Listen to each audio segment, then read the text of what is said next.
اللہ رب العزت کا ارشاد ہے قد افلح من تزکا، تحقیق فلاح پا گیا وہ جو ستھرا ہوا۔ اللہ تعالیٰ نے ہر انسان کے اندر خیر بھی رکھی ہے، شر کا مادہ بھی رکھا ہے،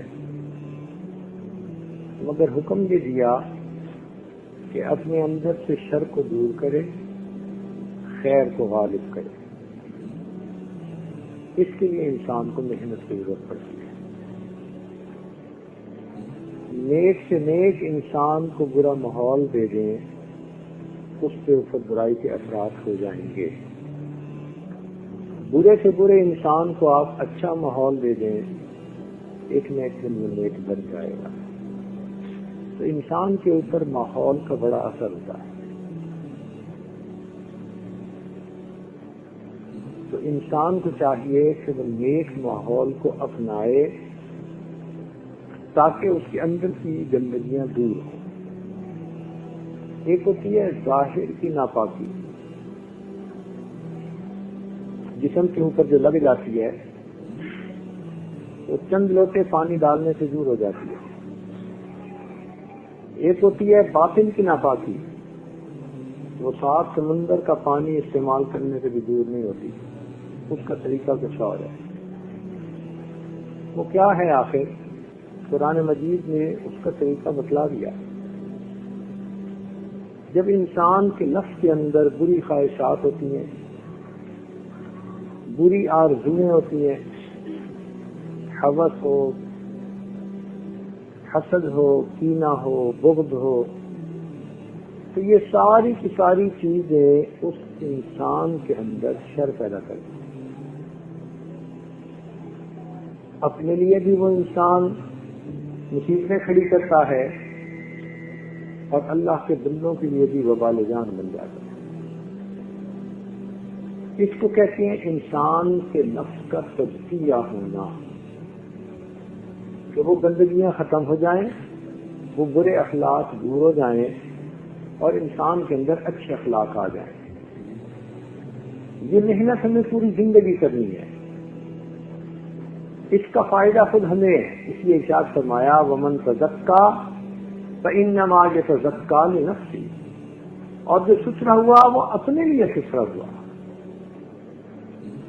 اس کے بغیر کوئی انسان جنت میں نہیں داخل ہو سکے گا۔ اللہ رب العزت کے ہاں کوئی آدمی سرخرو نہیں ہو سکے گا۔ تو یہ وہ کام ہے جو ہمیں اس دنیا میں جانے سے پہلے کرنا ہے۔ یہ تزکیہ نفس انسان کو مجاہدے سے حاصل ہوتا ہے۔ جیسے بیماری کا علاج کروایا جاتا ہے، ایسے تزکیہ نفس حاصل کرنے کا بھی طریقہ کار ہے، اور وہ ہے مجاہدہ۔ ایک صحابی نے نبی علیہ الصلوۃ والسلام سے پوچھا کہ اللہ کے محبوب مجاہد کون ہوتا ہے؟ نبی علیہ السلام نے ارشاد فرمایا المجاہد من جاہد نفسہ فی طاعت اللہ، مجاہد وہ ہوتا ہے جو اللہ کے معاملے میں اپنے نفس کے ساتھ جہاد کرے۔ گناہوں سے اپنے آپ کو بچانا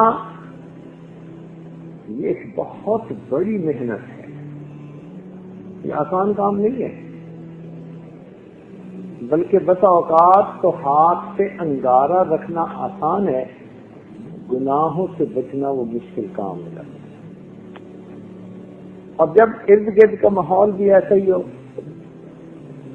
دعوت گناہ عام ہو، ہر طرف ظلمت اور تاریکی ہو، تو ایسے میں نفس کا گناہوں کی طرف مائل ہو جانا وہ بڑا آسان ہوتا ہے۔ اس شتر بے مہار کو لگام ڈالنا، اس کو تزکیہ کہتے ہیں۔ ہم اپنے نفس کو شریعت کی لگام ڈال دیں تاکہ یہ ہر کام شریعت سنت کے مطابق کرے۔ تو اس کے لیے محنت کرنی پڑتی ہے۔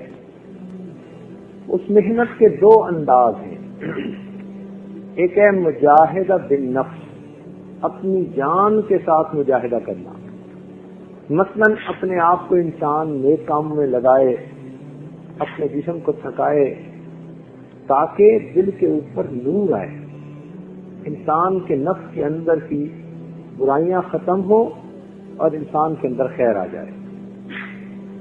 اپنی بری آرزوؤں کو توڑنا، ہمارے مشائخ مستقل محنت کرواتے ہیں کہ کس طرح انسان اپنے اندر کی آرزوؤں، بری آرزوؤں کو توڑے۔ دل چاہتا ہے کہ میں فلاں طرف آنکھ اٹھا کر دیکھوں، مگر نہیں دیکھنا کیونکہ اللہ رب العزت کا حکم ہے، اور اگر کبھی نفس ایسا کرے تو اپنے نفس کو سزا دینا۔ مثلا میں 3 دن روزہ رکھوں گا، میں رات کو تہجد میں 40 رکعت نماز پڑھوں گا، ایسے کوئی مشقت اپنے اوپر ڈالنا یہ مجاہدہ ہے۔ ذرا کر کے دیکھیے، دوسری دفعہ پھر دیکھیں طبیعت ذرا گھبرائے گی کہ بھائی 40 رکعت پڑھنی پڑے گی، تو یہ مجاہدہ بالنفس کہلاتا ہے۔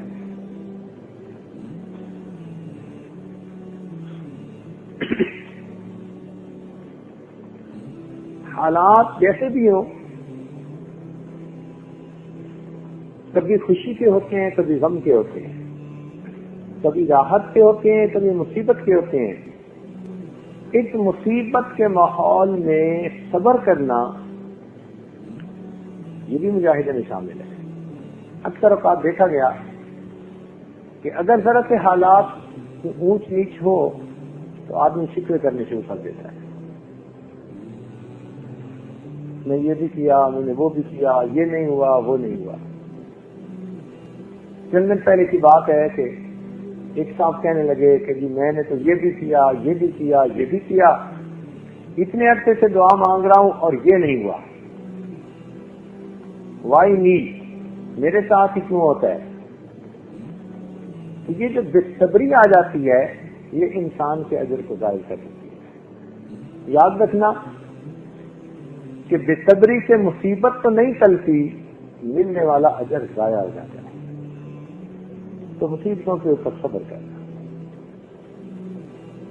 آپ نے ایک درخت کو دیکھا ہوگا نا، سردیوں کے موسم میں اس کے پتے جھڑ جاتے ہیں،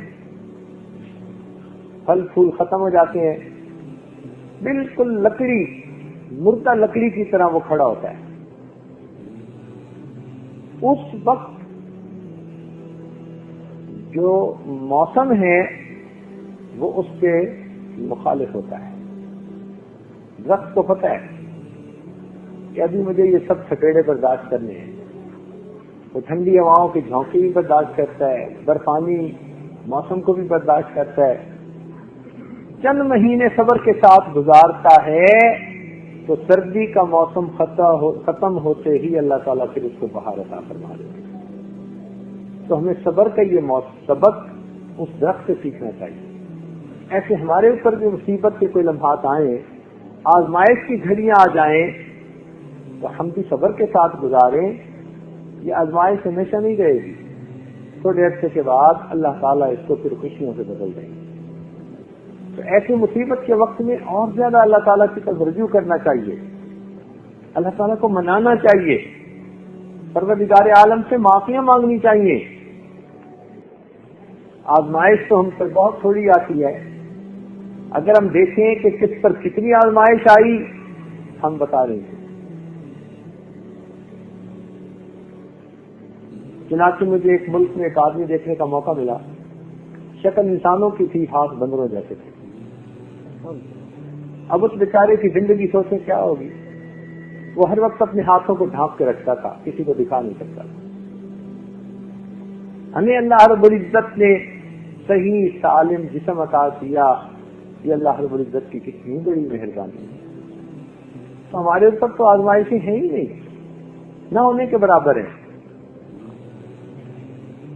تو اگر کوئی آ جائے تو اس کے اوپر صبر کرنا، اسی طرح مخلوق کی ایذا رسانی پہ صبر کرنا، یہ چیز ختم ہوتی جا رہی ہے۔